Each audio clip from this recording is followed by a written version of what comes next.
نہ حنفی تھے نہ شافعی تھے. یہ سارا معاملہ تو بعد کا ہے، تم نے اس کے اوپر اتنی شدت کیوں اختیار کر لی؟ ٹھیک ہے، اختلاف ہے، اختلاف رائے ہے، دونوں ہمارے بزرگ ہیں، امام ابو حنیفہ امام اعظم، پھر یہ کہ امام شافعی جو ہے بہت بڑی شخصیت ہے، بہت اونچی شخصیت ہے. اصول فقہ پر ان کی پہلی کتاب کتاب الام آج تک مانی جاتی ہے. واقعہ یہ ہے کہ وہ حرف آخر ہے اس پر، کتاب الام. اتنی بڑی عظیم شخصیت، معمولی شخصیت تو نہیں. پھر امام مالک ہیں جو امام دار الہجرہ ہے، مدینہ ہی میں رہے ہیں اور مدینہ میں وہ درس حدیث دیتے رہے ہیں حضور صلی اللہ علیہ وسلم کے متصل بعد. تو اس حوالے سے ان سب کو مانو، اور اصل میں تو ہمیں ماننا ہے، پیروی کرنی ہے اللہ کی اور اس کے رسول کی صلی اللہ علیہ وسلم.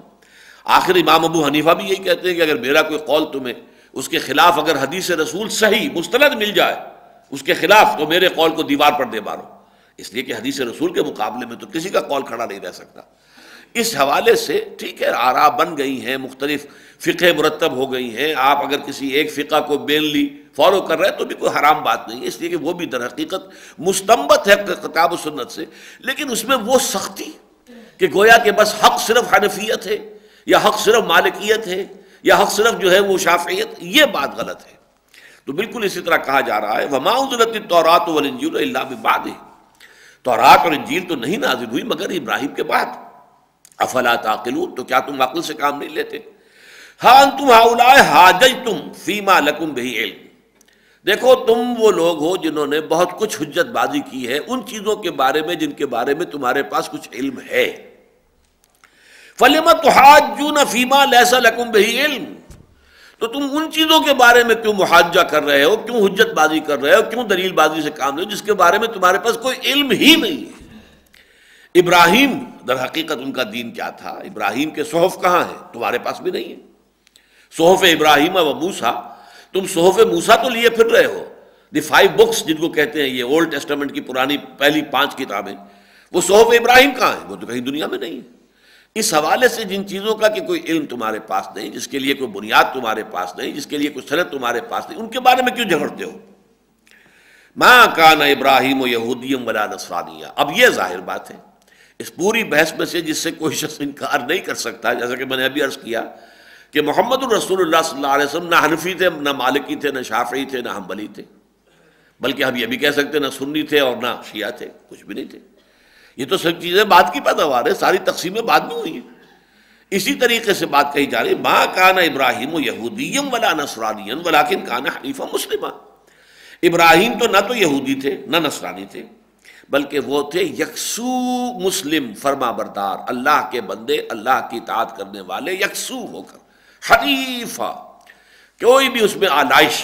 آپ کو معلوم ہے یہ لفظ بار بار حضرت ابراہیم کے لیے آتا ہے کہ وہ ما کان من المشرکین، ہرگز کسی بھی نوعیت کا شرک جو ہے، کسی بھی درجے کا، کسی بھی اعتبار سے اس کی کوئی آلائش جو ہے حضرت ابراہیم علیہ السلام کی شخصیت میں نہیں تھی. تو حنیفا مسلما وما کان من المشرکین، اور یقیناً وہ مشرکین میں سے بھی نہیں تھے. لہذا تمہاری تقسیمیں ہیں، اس لیے کہ یہ اصل میں تقسیم اس وقت عرب میں تھی. 3 گروہ موجود تھے، یہودی موجود تھے، 3 قبیلے تو آپ کو معلوم ہے کہ مدینے میں موجود تھے، پھر شمال میں خیبر میں ان کی بڑی بڑی گڑھیاں تھیں، بڑے قلعے تھے، بڑی آبادی تھی. اسی طرح یہودی عیسائی موجود تھے، نجران میں عیسائیوں کی بڑی آبادیاں تھیں، ان کی اپنی ایک گویا کہ سمجھیے کہ حکومت تھی مقامی طور پر. پھر مشرکین تھے.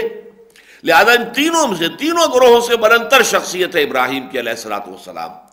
ما کان ابراہیم یہودیا ولا نصرانیا ولکن کان حنیفا مسلما وما کان من المشرکین ان اول الناس بابراہیم للذین اتبعوہ. اب دیکھیے یہاں پھر وہی اصول ہے کہ پہلے وہ بات کیجئے کہ جس سے انکار آپ کا مخاطب کر ہی نہ سکے. پہلی بات تو یہ ہے کہ یقیناً ابراہیم سے قریب ترین تعلق رکھنے والے لوگ تو وہی ہوں گے جو ان کی پیروی کرتے ہو. اب ایک شخص جو ہے وہ اپنے جد امجد پدرم سلطان بود، لیکن اس کے راستے پر وہ چل ہی نہیں رہا. باپ کا علم نہ بیٹے کو اگر ازبر ہو، پھر پسر لائق میراث پدر کیوں کرو؟ اگر تو تم اپنے ان کے ابراہیم کے پیروکار ہوتے، ابراہیم کے راستے پر چل رہے ہوتے، تب تو تمہیں کلیم کرنے کا حق حاصل تھا. لیکن یہ کہ تم نے تو صرف یہ کہ نسلی تعلق جو ابراہیم سے، اس کو اپنی فضیلت کی بنیاد بنایا ہوا ہے.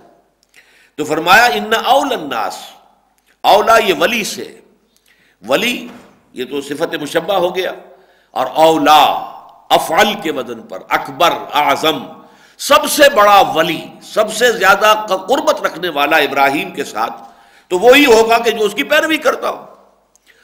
ان اول الناس بابراہیم الذین اتبعوہ، اور وہ کون ہے؟ وھذا النبی والذین آمنوا، وہ تو ہے یہ نبی صلی اللہ علیہ وسلم، محمد صلی اللہ علیہ وسلم، وہ ہے کہ جو اصل پیروکار ہے، جو ابراہیم کے راستے کو مضبوطی کے ساتھ تھامنے والے ہیں۔ ملت ابراہیم حنیفہ وما کان من المشرکین۔ سورہ حج جو ہے وہ چونکہ ہجرت سے متصلاً قبل نازل ہوئی ہے، بلکہ اس کی بعض آیات جو ہیں وہ اثناء سفر ہجرت میں نازل ہوئی ہیں، لہذا وہاں پر آپ نے دیکھا کہ وہ جو آخری آیت ہے سورہ حج کی، وجاہدوا فی اللہ حق جہادہ ھو اجتباکم وما جعل علیکم فی الدین من حرج ملت ابیکم ابراہیم ھو سماکم المسلمین من قبل وفی ھذا۔